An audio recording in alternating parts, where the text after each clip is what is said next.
Hello friends, welcome to Arpana classes. इस session में मैंने 1857 के CS20 क्वेश्चन महत्वपूर्ण फैक्ट्स के साथ डिस्कस करूंगी और कुल 30 क्वेश्चन पार्ट 1 वीडियो में श्रेणीबद्ध कर दिया गया है, जो आगामी एग्ज़ाम जैसे बिहार दरोगा, BPSC, बिहार SSC, NTPC सभी के लिए समान रूप से उपयोगी है। तो चलिए इस सेशन को शुरू करते हैं। फर्स्ट क्वेश्चन है, निम्नलिखित में से कौन असम में 1857 की क्रांति का नेता था? असम में 1857 की क्रांति का नेता कौन था? दीवान मनीराम दत्त, पुरंदर सिंह, महाराज राम सिंह या इनमें से कोई नहीं। इस क्वेश्चन का सही जवाब होगा option A, Diwan Maniram Dutt.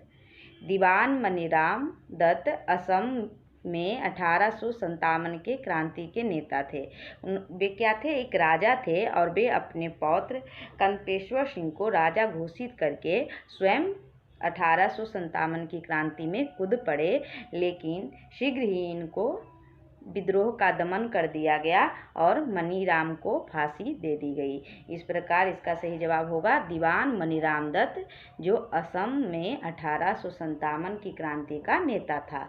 Next question है, 1857 के विद्रोह का बिहार में 15 जुलाई 1857 से 20 जनवरी 1858 तक केंद्र था। 1857 के विद्रोह का बिहार में 15 जुलाई 1857 से 20 जनवरी 1858 तक केंद्र था। कहाँ केंद्र था बिहार में? रामपुर में या हमीरपुर में या धीरपुर में या जगदीशपुर में। इस क्वेश्चन का सही जवाब होगा ऑप्शन डी, जगदीशपुर, क्योंकि जगदीशपुर के ही कौन थे? जमींदार कुंवर सिंह थे। बिहार में 1857 का विद्रोह का केंद्र जगदीशपुर था, जहां के जमींदार कुंवर सिंह ने नेतृत्व संभाला था और शाहाबाद जिले में अंग्रेजों की सत्ता का तख्ता पलटकर अपनी सरकार स्थापित कर दी थी। और बिहार के विद्रोह को पटना डिवीजन के कमिश्नर विलियम टेलर और बंगाल के फौज के मेजर बिसेंट आयर द्वारा दबा दिया गया। कई बार इसको दबाने को लेकर क्वेश्चन आ जाता है कि जो आरा में विद्रोह हुआ था उसे किसने दबाया है? तो विलियम टेलर और बिसेंट आयर। नेक्स्ट क्वेश्चन है, 1857 ईस्वी की क्रांति में अंग्रेजों व जोधपुर की संयुक्त सेना को पराजित करने वाला था। 1857 की क्रांति में अंग्रेजों को और जोधपुर की सेना जो संयुक्त रूप से थी उसको पराजित करने वाला कौन था? तात्या टोपे या टोंक के नवाब वजीर खां या महाराज राम सिंह या आउवा के ठाकुर कुशल सिंह। कौन था? अंग्रेजों एवं जोधपुर की संयुक्त सेना को पराजित करने वाला। इस क्वेश्चन का सही जवाब होगा ऑप्शन डी, आउवा के ठाकुर कुशल सिंह। आउवा के ठाकुर कुशल सिंह ने 1857 की क्रांति में अंग्रेजों और जोधपुर की संयुक्त सेना को पराजित किया था। नेक्स्ट क्वेश्चन है, निम्नलिखित में से किसने 1857 में अंग्रेजों से संघर्ष किया? निम्नलिखित में से किसने 1857 में अंग्रेजों से संघर्ष किया? किसने किया? चंद्रशेखर आज़ाद, राम प्रसाद बिस्मिल या शहादत खान या माखनलाल चतुर्वेदी। इस क्वेश्चन का सही जवाब होगा ऑप्शन सी, शहादत खान। 1857 में अंग्रेजों से संघर्ष कौन किया था? शहादत खान ने किया था। नेक्स्ट क्वेश्चन है, निम्नलिखित में से कौन 1857 के विद्रोह में अंग्रेजों का सबसे कट्टर दुश्मन था? निम्नलिखित में से कौन 1857 के विद्रोह में अंग्रेजों का सबसे कट्टर दुश्मन था? ऑप्शंस हैं मौलवी अहमदुल्ला शाह या मौलवी इमदादुल्ला या मौलाना फजले हक खैराबादी या नवाब लियाकत अली। इस क्वेश्चन का सही जवाब होगा ऑप्शन ए, मौलवी अहमदुल्ला शाह। 1857 के विद्रोह में अंग्रेजों का सबसे कट्टर दुश्मन था मौलवी अहमदुल्ला शाह। मौलवी अहमदुल्ला शाह फैजाबाद में 1857 के विद्रोह में अपना नेतृत्व किया था। कहाँ किया था? फैजाबाद में। और यह रहने वाला कहाँ का था? तमिलनाडु का। रहने वाला यह तमिलनाडु का था, लेकिन फैजाबाद में आके बस गया था। और उन्हीं के बारे में अंग्रेज कहता था, अदम्य साहस के गुणों से परिपूर्ण और दृढ़ संकल्प वाले व्यक्ति तथा विद्रोहियों में सर्वोत्तम सैनिक है। किसके बारे में कहा था? मौलवी अहमदुल्ला शाह के बारे में। और उनकी गिरफ्तारी के लिए ब्रिटिश सरकार ने 50,000 रुपया का इनाम रखा था। उनकी गिरफ्तारी के लिए ब्रिटिश सरकार ने क्या किया था? 50,000 रुपया का इनाम रखा था, क्योंकि वह कहते रहते थे कि सारे लोग काफिर अंग्रेजों के विरुद्ध खड़े हो जाओ और उन्हें भारत से बाहर खदेड़ दो। उनका कहना था कि सारे लोग काफिर अंग्रेजों के विरुद्ध खड़े हो जाओ और उन्हें भारत से बाहर खदेड़ दो। नेक्स्ट क्वेश्चन है, 1857 के विद्रोह को किस उर्दू कवि ने देखा था? 1857 के विद्रोह को किस उर्दू कवि ने देखा था? ऑप्शंस हैं मीर तकी मीर, जोक, गालिब या इकबाल। इस क्वेश्चन का सही जवाब होगा ऑप्शन सी, गालिब। शायरों में 1857 के विद्रोह को मिर्जा गालिब ने स्वयं अपनी आंखों से देखा था। किसने देखा था? मिर्जा गालिब ने, जो एक उर्दू शायर थे। नेक्स्ट क्वेश्चन है, सुप्रसिद्ध उर्दू शायर मिर्जा गालिब का मुख्य निवास था। सुप्रसिद्ध उर्दू शायर मिर्जा गालिब का मुख्य निवास था, कहाँ था? आगरा था या दिल्ली था या लाहौर था या लखनऊ था? कहाँ के थे? इस क्वेश्चन का सही जवाब होगा ऑप्शन ए, आगरा था। उर्दू शायर मिर्जा गालिब का जन्म 1796 को आगरा में हुआ था। कहाँ हुआ था? 1796 में आगरा में हुआ था। और अगर मृत्यु पूछ ली जाती है तो मृत्यु कहाँ हुई थी? दिल्ली में हुई थी। जन्म आगरा में हुई थी, लेकिन मृत्यु दिल्ली में हुई थी। और कब हुआ था जन्म? 1796 ईस्वी में। नेक्स्ट क्वेश्चन है, आज़ादी की पहली लड़ाई 1857 में किसने भाग नहीं लिया? आज़ादी की पहली लड़ाई 1857 में किसने भाग नहीं लिया? ऑप्शंस हैं तात्या टोपे, रानी लक्ष्मीबाई, बहादुर शाह जफर या भगत सिंह। आज़ादी की पहली लड़ाई 1857 में किसने भाग नहीं लिया? इस क्वेश्चन का सही जवाब होगा ऑप्शन डी, भगत सिंह। भगत सिंह ने 1857 की आज़ादी की पहली लड़ाई में भाग नहीं लिया था। बाकी ऑप्शन जैसे तात्या टोपे, रानी लक्ष्मीबाई और बहादुर शाह जफर आज़ादी की पहली लड़ाई 1857 में भाग लिया था। और कहाँ कहाँ से भाग लिया था? तात्या टोपे कहाँ से थे? तात्या टोपे कानपुर, रानी लक्ष्मीबाई झांसी और बहादुर शाह जफर दिल्ली। तात्या टोपे कानपुर, रानी लक्ष्मीबाई झांसी और बहादुर शाह जफर दिल्ली। नेक्स्ट क्वेश्चन है, 1857 के विद्रोह से निम्नलिखित में कौन संबंधित नहीं था? 1857 के विद्रोह से निम्नलिखित में कौन संबंधित नहीं था? ऑप्शंस हैं बेगम हजरत महल, कुंवर सिंह, उधम सिंह या मौलवी अहमदुल्ला। इस क्वेश्चन का सही जवाब होगा ऑप्शन सी, उधम सिंह।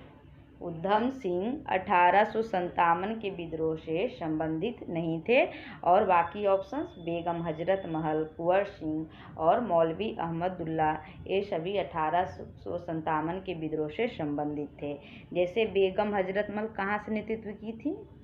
बेगम हजरत महल लखनऊ से, कुंवर सिंह बिहार से और मौलवी अहमदुल्ला फैजाबाद से। मौलवी अहमदुल्ला कहाँ से नेतृत्व किए थे? फैजाबाद से किए थे। और अगर उधम सिंह की बात की जाए तो उधम सिंह के बारे में कुछ फैक्ट महत्वपूर्ण है। उधम सिंह 1857 के विद्रोह से संबंधित नहीं थे। वे कौन थे?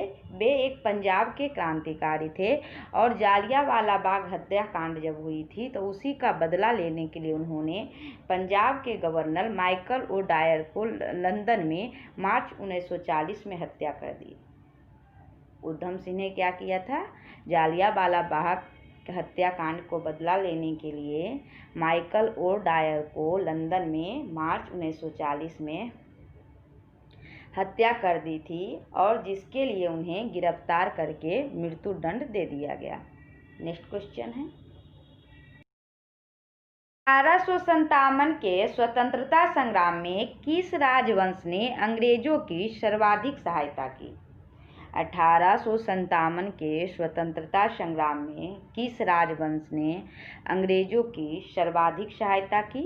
ग्वालियर के सिंधिया, या इंदौर के होलकर, या नागपुर के भोसले, या इनमें से कोई नहीं? इस क्वेश्चन का सही जवाब होगा ऑप्शन ए, ग्वालियर के सिंधिया। 1857 के स्वतंत्रता संग्राम में ग्वालियर के सिंधिया ने अंग्रेजों की सर्वाधिक सहायता की थी। इसी पर लॉर्ड कैनिंग ने कहा था कि यदि सिंधिया भी विद्रोह में सम्मिलित हो जाए तो मुझे कल ही पिस्तौल लेकर भागना पड़ेगा।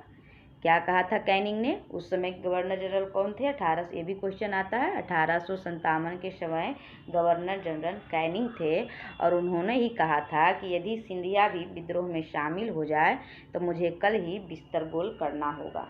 नेक्स्ट क्वेश्चन है,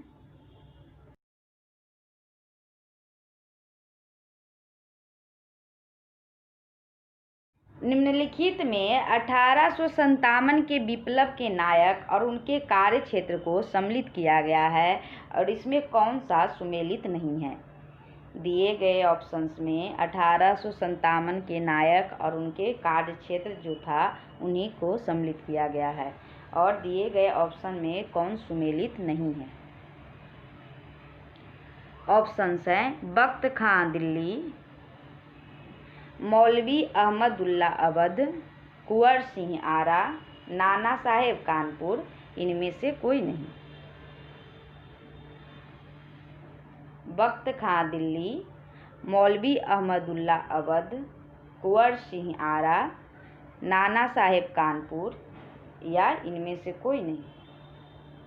इस क्वेश्चन का सही जवाब होगा ऑप्शन ई, इनमें से कोई नहीं, यानी सभी सुमेलित किया हुआ सही है। जैसे बख्त खां और बहादुर शाह जफर दिल्ली से थे, उनका कार्यक्षेत्र दिल्ली था, बख्त खां और बहादुर शाह जफर का।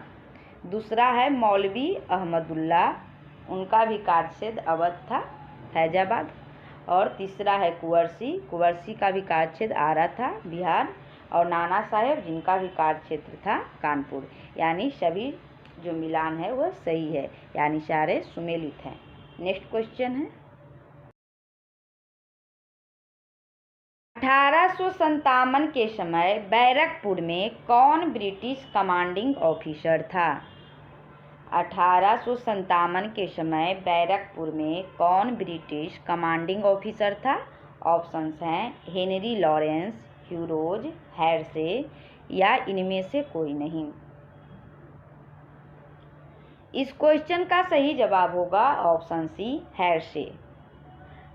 1857 विद्रोह के समय बैरकपुर में lieutenant general sir John Bennet Hearsey commanding officer था। कौन था? पूरा नाम क्या था? Lieutenant general sir John Bennet Hearsey. Next question है, 1857 का विद्रोह मुख्यतया किस कारण से असफल रहा? 1857 का विद्रोह मुख्यतया किस कारण से असफल रहा? हिंदू मुस्लिम एकता की कमी थी, या किसी सामान्य योजना और केंद्रीय संगठन की कमी थी, या इनके प्रभाव का सीमित क्षेत्र थे, या जमींदारों की सहभागिता थी? किसके कारण यह आंदोलन असफल रहा? इस क्वेश्चन का सही जवाब होगा ऑप्शन बी, किसी सामान्य योजना और केंद्रीय संगठन की कमी थी। ऑप्शन बी, किसी सामान्य योजना और केंद्रीय संगठन की कमी थी। 1857 के विद्रोह की असफलता का मुख्य कारण किसी समान योजना एवं केंद्रीय संगठन की कमी थी। विद्रोहियों के नेताओं ने कोई संगठन की भावना देखने में नहीं आई, क्योंकि 82 वर्षीय मुगल सम्राट बहादुर शाह कमज़ोर था और उसके द्वारा विभिन्न सरदारों का आवाहन करना काफ़ी नहीं था। इस प्रकार यह असफलता के पीछे सबसे बड़ा कारण था किसी समान योजना और केंद्रीय संगठन की उस समय कमी थी। नेक्स्ट क्वेश्चन है, 1857 का प्रथम स्वतंत्रता संग्राम असफल रहा क्योंकि 1857 का प्रथम स्वतंत्रता संग्राम असफल रहा क्योंकि भारतीय सिपाहियों में उद्देश्य की एकता की कमी थी, या प्रायः भारतीय राज्यों ने ब्रिटिश सरकार का साथ दिया, या ब्रिटिश सिपाही कई अच्छे सज्जित और संगठित थे, या इनमें से सभी। इस क्वेश्चन का सही जवाब होगा ऑप्शन डी, इनमें से सभी। विद्रोह के समय भारतीयों में एकता के अभाव के चाहे जो भी कारण रहा हो, लेकिन यह विद्रोह के असफलता का प्रमुख कारण माना जा सकता है, क्योंकि विद्रोहियों के लक्ष्य को धक्का पहुंचाने के लिए यह अकेली कमजोरी नहीं थी, इसके साथ साथ बहुत सारी कमजोरियां थी। जैसे भारतीय सिपाही बहादुर और स्वार्थ रहित तो थे, लेकिन उनमें अनुशासन और एकता की कमी थी। जो सिपाही थे बहादुर थे और निस्वार्थ थे, लेकिन उनमें अनुशासन और एकता की कमी थी। इसके साथ साथ अवध और रुहेलखंड तथा अन्य उत्तरी भारत के सामंती तत्वों ने विद्रोह तो किया, लेकिन दूसरी तरफ पाटियाला, ग्वालियर, हैदराबाद, इन लोगों ने विद्रोह के दमन में सहायता की। उत्तर भारत के जैसे अवध, रुहेलखंड, बिहार आदि लोगों ने विद्रोह का नेतृत्व किया, लेकिन दूसरे जैसे पटियाला, ग्वालियर, हैदराबाद, इन लोगों ने विद्रोह के दमन में सहायता की। और इसके साथ साथ वे भारतीय सिपाहियों की तुलना में अधिक सुसज्जित थे। इसके साथ साथ भारतीयों की तुलना में उनके पास अच्छे सज्जित एवं संगठित थे ब्रिटिश सिपाही। ये भी असफलता का कारण हो सकता है। इस प्रकार इसका सही जवाब होगा ऑप्शन डी, इनमें से सभी। नेक्स्ट क्वेश्चन है, निम्नलिखित में किसने 1857 के विद्रोह को एक षड्यंत्र की संज्ञा दी है? निम्नलिखित में से किसने 1857 के विद्रोह को एक षड्यंत्र की संज्ञा दी है? ऑप्शंस हैं सर जॉन लॉरेंस, या सर जेम्स ऑटम, या डब्ल्यू टेलर, या इनमें से कोई नहीं। इस क्वेश्चन का सही जवाब होगा option C, sir James Outram और डब्ल्यू टेलर ने 1857 के विद्रोह को एक षड्यंत्र की संज्ञा दी है। सर जेम्स ऑटम और डब्ल्यू टेलर 1857 को हिंदू मुस्लिम षड्यंत्र का परिणाम बताया है। उनका कहना है कि यह मुस्लिम षड्यंत्र था जिसमें हिंदू शिकायतों का लाभ उठाया गया। ऑटम का कहना था कि यह मुस्लिम का षड्यंत्र था जिसमें हिंदू शिकायतों का लाभ उठाया गया। इस प्रकार इसका सही जवाब होगा option C, sir James Outram और डब्ल्यू टेलर ने 1857 के विद्रोह को एक षड्यंत्र की संज्ञा दी है। नेक्स्ट क्वेश्चन है, 1857 के बरेली विद्रोह का नेता कौन था? 1857 के बरेली विद्रोह का नेता कौन था? खान बहादुर, कुंवर सिंह, या मौलवी अहमद शाह, या बिरजिस कादिर? इस क्वेश्चन का सही जवाब होगा ऑप्शन ए, खान बहादुर। बरेली के भूतपूर्व शासक के उत्तराधिकारी खान बहादुर 1857 के विद्रोह के नेता थे। मुगल सम्राट बहादुर शाह द्वितीय ने उन्हें वायसराय के पद पर नियुक्त किया था। मुगल सम्राट बहादुर शाह द्वितीय ने उन्हें क्या किया था? वायसराय के पद पर नियुक्त किया था, और इस पद पर अपने कार्यकाल के दौरान उन्होंने हिंदुओं और मुसलमानों के साथ समानता का व्यवहार किया और एक सुयोग्य राजनीतिक के गुणों का प्रदर्शन किया। किसने किया? खान बहादुर ने। और वे कहाँ के नेतृत्व किए थे? कहाँ से? वे बरेली विद्रोह का नेतृत्व किए थे खान बहादुर। नेक्स्ट क्वेश्चन है, निम्नलिखित में कौन सा आयोग 1857 के विद्रोह के दमन के बाद भारतीय फौज के नव संगठन से संबंधित है? निम्नलिखित में से कौन सा आयोग 1857 के विद्रोह के दमन के पश्चात भारतीय फौज के नव संगठन में संबंधित है? पब्लिक सर्विस आयोग, या पील आयोग, या हंटर आयोग, या साइमन आयोग, साइमन कमीशन? इस क्वेश्चन का सही जवाब होगा ऑप्शन बी, पील आयोग। पील आयोग 1857 के विद्रोह के दमन के बाद भारतीय फौज के नव संगठन से संबंधित है, क्योंकि 1857 के विद्रोह के बाद ब्रिटिश सरकार ने भारतीय फौज के नव गठन के लिए पील आयोग का गठन किया। किसका गठन किया? पील आयोग का गठन किया, जिसने सेना के रेजिमेंटों को जाति, समुदाय और धर्म के आधार पर विभाजित किया।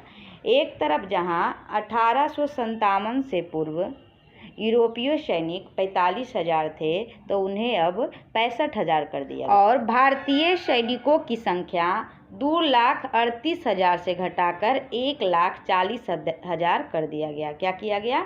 भारतीय सैनिक की संख्या 1857 से पहले 2,38,000 था, उसे घटाकर 1,40,000 कर दिया गया। इस प्रकार बंगाल में यूरोपीय सैनिक और भारतीय सैनिक का अनुपात 1:2 था, जबकि मद्रास और मुंबई में 1:3 था। नेक्स्ट क्वेश्चन है, 1857 के विद्रोह के बाद ब्रिटिश सरकार ने सिपाहियों का इन प्रांतों से चयन किया। कहाँ से चयन किया? 1857 के विद्रोह के बाद उत्तर प्रदेश एवं बिहार के ब्राह्मण को, या पूरब में बंगाली एवं उड़िया को, या गोरखा, सिख एवं पंजाबी उत्तर प्रांत से, या मद्रास प्रेसिडेंसी एवं मराठा को। किसको चयन किया था 1857 के विद्रोह के बाद? इस क्वेश्चन का सही जवाब होगा ऑप्शन सी, गोरखा, सिख एवं पंजाबी उत्तर प्रांत से। 1857 के विद्रोह के बाद ब्रिटिश सरकार ने सिपाहियों का चयन गोरखा, सिख एवं पंजाब के उत्तर प्रांत से किया। 1857 के विद्रोह में भड़काने में उत्तर प्रदेश और बिहार के सैनिकों ने महत्वपूर्ण भूमिका निभाई थी। कहाँ के सैनिकों ने? उत्तर प्रदेश और बिहार के सैनिकों ने महत्वपूर्ण भूमिका निभाई थी, क्योंकि हम लोग पहले देखे थे उत्तर प्रदेश से ज़्यादा सैनिक थे, तो इसीलिए 1857 के विद्रोह को भड़काने में उत्तर प्रदेश एवं बिहार के सैनिकों ने महत्वपूर्ण भूमिका निभाई थी। इसीलिए ब्रिटिश सरकार ने इन्हें संदेह की दृष्टि से देखती थी। नेक्स्ट क्वेश्चन है, महारानी विक्टोरिया ने भारतीय प्रशासन को ब्रिटिश ताज के नियंत्रण में लेने की घोषणा कब की थी? महारानी विक्टोरिया ने भारतीय प्रशासन को ब्रिटिश ताज के नियंत्रण में लेने की घोषणा कब की थी? ऑप्शंस है 1 नवंबर 1858, या 31 दिसंबर 1857, या 6 जनवरी 1958, या 17 नवंबर 1859। इस क्वेश्चन का सही जवाब होगा ऑप्शन ए, 1 नवंबर 1858। 1857 की क्रांति के दमन के पश्चात 1 नवंबर 1858 को महारानी विक्टोरिया ने भारतीय प्रशासन को ब्रिटिश ताज के नियंत्रण में लेने की घोषणा की थी, और इस घोषणा के बाद भारत में कंपनी के शासन को समाप्त कर भारत को सीधे ब्रिटिश क्राउन के अधीन कर दिया गया, और एक भारत मंत्री या सचिव तथा 15 सदस्यों वाली इंडियन काउंसिल की स्थापना की गई। और उस समय कौन थे? तत्कालीन गवर्नर जनरल को भारत का प्रथम वायसराय बनाया गया, और उसी समय क्या किया गया? जो गवर्नर जनरल थे 1857 में लॉर्ड कैनिंग को भारत का प्रथम वायसराय बनाया गया। कई बार यह भी क्वेश्चन आता है कि भारत का प्रथम वायसराय कौन है, तो उसका जवाब होगा लॉर्ड कैनिंग। नेक्स्ट क्वेश्चन है, विक्टोरिया ने 1858 की घोषणा में भारतीयों को बहुत सी चीज़ें दिए जाने का आश्वासन दिया था। निम्न आश्वासनों में कौन सा ब्रिटिश शासन ने पूरा किया? दिए गए ऑप्शंस में किसको ब्रिटिश शासन ने पूरा किया? इस क्वेश्चन का सही जवाब होगा ऑप्शन ए, रियासतों को हड़पने की नीति समाप्त कर दी जाएगी। दिए गए ऑप्शंस में रियासतों को हड़पने की नीति समाप्त की जाएगी, इसी को पूरा किया गया। नेक्स्ट क्वेश्चन है, 1857 के युद्ध के विषय में कुछ इतिहासकारों का मत है, जिसको मैंने एक फैक्ट्स के माध्यम से समझाने की कोशिश की हूँ। जैसे यह भारत का प्रथम स्वतंत्रता संग्राम था। यह भारत का प्रथम स्वतंत्रता संग्राम था। कई बार यह क्वेश्चन आ जाता है, यह किसका मत है, तो इसका जवाब होगा बीडी सावरकर का। दूसरा है, यह राष्ट्रीय विद्रोह था। यह राष्ट्रीय विद्रोह था, यह किसका मत है, तो यह हो जाएगा डिज़रायली का। तीसरा है, यह पूर्णतः सिपाही विद्रोह था। 1857 के ईस्वी को यह पूर्णतः सिपाही विद्रोह था। यह किसने कहा था, सर जॉन लॉरेंस एवं सीले ने। और यह अंग्रेज़ों के विरुद्ध हिंदू एवं मुस्लिमों का षड्यंत्र था। कई बार यह भी क्वेश्चन के रूप में आ जाता है कि किसने कहा कि यह अंग्रेज़ों के विरुद्ध हिंदू और मुस्लिम का षड्यंत्र था। इसका जवाब होगा जेम्स ऑटम और डब्ल्यू टेलर। नेक्स्ट पॉइंट है कि 1857 ईस्वी के क्रांति को किसने कहा था कि बर्बरता तथा सभ्यता के बीच युद्ध है, तो यह कथन है टी.आर. होम्स का। और नेक्स्ट है कि यह धर्मांधों और ईसाइयों के विरुद्ध युद्ध था। यह धर्मांधों और ईसाइयों के विरुद्ध युद्ध था। यह किसका कथन है, तो L.E.R. रीज का। यह किसी भी बिंदु से क्वेश्चन आ सकते हैं। जैसे यह भारत का प्रथम स्वतंत्रता संग्राम था, बीडी सावरकर। यह राष्ट्रीय विद्रोह था, डिज़रायली। यह पूर्णतः सिपाही विद्रोह था, सर जॉन लॉरेंस एवं सीले। यह अंग्रेज़ों के विरुद्ध हिंदू और मुस्लिमों का षड्यंत्र था, जेम्स ऑटम और डब्ल्यू टेलर। बर्बरता तथा सभ्यता के बीच युद्ध था, टी.आर. होम्स। और यह धर्मांधों का ईसाइयों के बीच युद्ध था, L.E.R. रीज। नेक्स्ट पॉइंट है, 1857 ईस्वी के महान क्रांति के प्रमुख केंद्र और उनका दमन करने वाला कौन था, ब्रिटिश अधिकारी। जैसे दिल्ली के कौन थे नायक, दिल्ली के नायक थे बहादुर शाह जफर और बख्त खान। और वहाँ दबाने वाला ब्रिटिश अधिकारी था निकलसन, जो वहीं पे मारा गया। और दूसरा था हडसन। कानपुर से कौन थे, कानपुर से थे नाना साहेब और तात्या टोपे, जिसको ब्रिटिश दबाने वाला, इस विद्रोह को दबाने वाला वहाँ कौन था, कैंपबेल। तीसरा है लखनऊ, लखनऊ के कौन थी, बेगम हजरत महल। वहाँ के नेतृत्व कौन कर रही थी, बेगम हजरत महल। और वहाँ दबाने वाला कौन था, ब्रिटिश अधिकारी हेनरी लॉरेंस और कैंपबेल। चौथा है झांसी, झांसी का नेतृत्व कौन कर रही थी 1857 में, रानी लक्ष्मीबाई। और वहाँ कौन था, ब्रिटिश अधिकारी ह्यूरोज। और पांचवा महत्वपूर्ण है जगदीशपुर, जिसका नायक कौन थे 1857 में, कुंवर सिंह। और वहाँ दबाने का काम को किसने किया था, किस ब्रिटिश अधिकारी ने, विलियम टेलर और विसेंट आयर ने। चलिए एक बार फिर से रिवाइज कर लेते हैं। दिल्ली से कौन था, बहादुर शाह जफर और बख्त खां। वहाँ अंग्रेज अधिकारी था निकलसन और हडसन। कानपुर से नाना साहेब और तात्या टोपे। वहाँ दबाने वाला अधिकारी कौन था, कैंपबेल। तीसरा है लखनऊ, वहाँ के नेतृत्व कर रही थी बेगम हजरत महल। और वहाँ दबाने वाला कौन था, हेनरी लॉरेंस और कैंपबेल। चौथा है झांसी, वहाँ के नेतृत्व कौन कर रही थी, रानी लक्ष्मीबाई। और अंग्रेज अधिकारी था ह्यूरोज। पाँचवा है जगदीशपुर, वहाँ से नेतृत्व कर रहे थे कुंवर सिंह। और वहाँ दबाने वाला अधिकारी कौन था, विद्रोह को दबाने वाला अधिकारी विलियम टेलर और विसेंट आयर। इस प्रकार 1857 के विद्रोह के महत्वपूर्ण क्वेश्चन एवं फैक्ट्स को 2 वीडियो में संपूर्ण किया गया। और अगर यह वीडियो आपको अच्छी लगी हो या हेल्पफुल लगी हो तो लाइक, सब्सक्राइब एंड शेयर करें। Thank you for watching.